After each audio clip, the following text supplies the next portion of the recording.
I stand by my previous assertion that Ariel was made to evolve. After all, what makes a mermaid is her voice, and Halle Bailey's vocals are fittingly enchanting.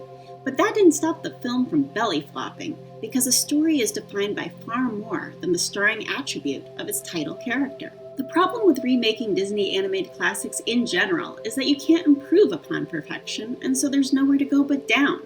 Another issue is Disney's recent prioritization of etiquette over artistry. While gratuitous rudeness can spoil an otherwise winning story, creativity must never be ransomed for good manners. Poor Unfortunate Souls is compromised on the altar of political correctness, while there is nothing polite whatsoever about subjecting the audience to the abomination that is scuttlebutt. But the greatest impediment to the success of these retellings is perhaps the power differential between animation and live action as it pertains to the suspension of disbelief. An audience will accept practically anything presented in two dimensions. Maybe that's hyperbole, but there is relatively minimal expectation to convince, much more to entertain. Logical fallacies within the world building are easily forgiven. No one seems to mind that the animated Ariel can't identify a fork, but her fish friends play instruments, for example. But the bar is somewhat higher when you're not a cartoon. Why is the live-action Ariel unafraid when she first encounters a dog?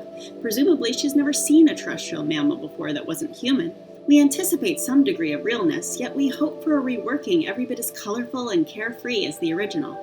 The simple fact of a retelling demands substantial contribution to its antecedent and to the seminal work. Case in point, the attempt to give handsome Prince archetype Eric character motivation and backstory.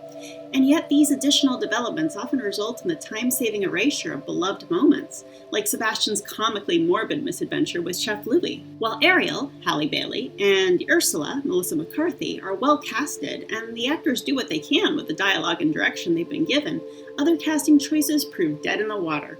Awkwafina as Scuttle is just awkward Venice, and will doubtlessly cause some hearts to sink when Kiss the Girl comes up predictably humorless.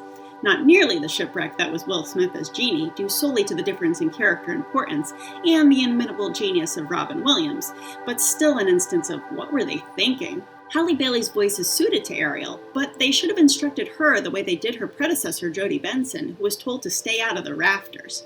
Vocal gymnastics, be they operatic or otherwise, have a tendency to drown out the emotional ethos of a song. The function of music within the context of a musical is to tell a story and develop character. To my albeit inexpert ear, that foremost prerogative has fallen prey to showboating.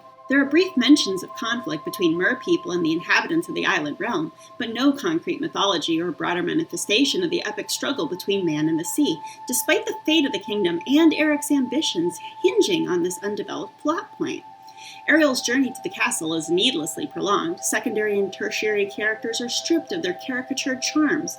Even the costumes, hair, and makeup, with the notable exception of those fantastically fluorescent fins, fail to capture the fantasy. Ursula is meant to resemble a cephalopod from the chest down. Where the glitzy cardigan comes in is beyond me, though I understand the color specifically to denote villainy.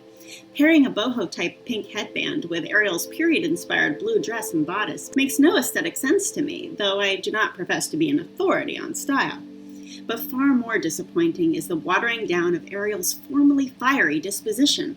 Only a whisper of her stubbornness, outspokenness, and teenage rebellion remain.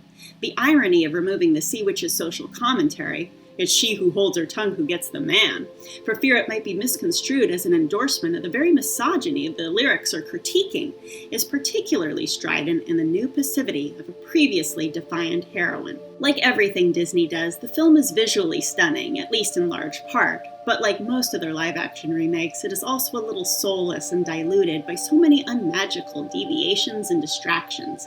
A decision needs to be made once and for all moving forward, to diverge from the original intentionally and assume the artistic burden of recreation, not merely regurgitation with a few erroneous deletions and questionable detours, or to remake in the perfect image of the first. Or to stop milking the cash cow, in this case Serenian, altogether.